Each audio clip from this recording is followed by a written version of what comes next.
monster's gone, he's on the run.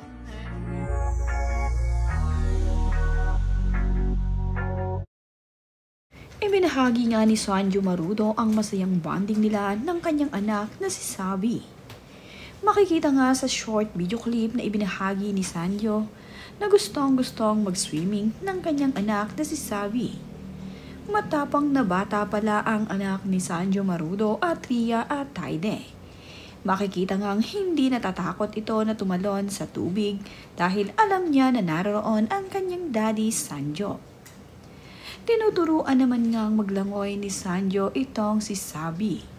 Nakakatuwa nga na palaging nagbabanding ng swimming itong si Sanjo Marudo at ang kanyang anak. Tuwang-tuwa naman din itong si Sabi at talaga namang ikinakawag niya ang kanyang mga kamay at paa. Gustong-gusto nga niyang matutong mag-swimming. Ito namang si Daddy Sanjo ay nakaalalay sa kanyang anak. Matututo rin soon itong si Sabi. Ngayon kasi ay baby pa ito kaya naman ganito muna ang itinuturo ni Daddy Sanjo sa kanyang anak.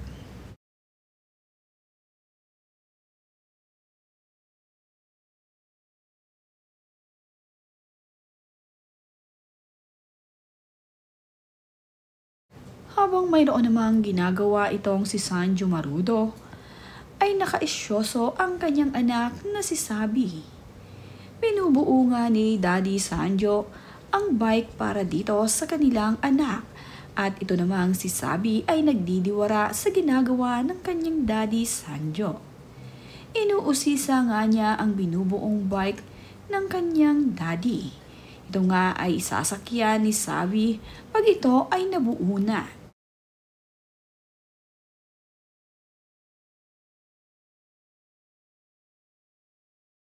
Pinakita din ni Sanjo Marudo ang bagong stroller ng kanyang anak na si Sabi. Ito nga ay ang kanilang gagamitin kapag sila ay namamasyal dahil napaka-convenient nga raw na gamitin ito.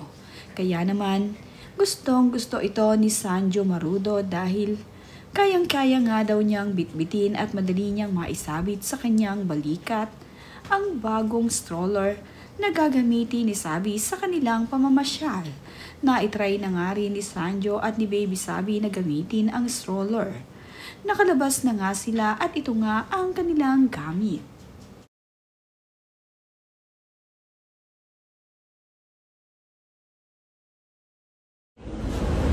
Madalas nga bonding itong si Daddy Sanjo at ang kanyang anak.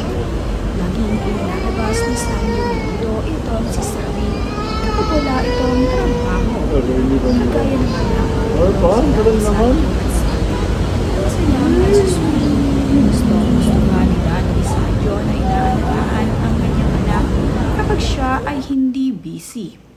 Naglalaan nga ito ng oras dito kay Baby Sabi para magka-banding silang mag-ama.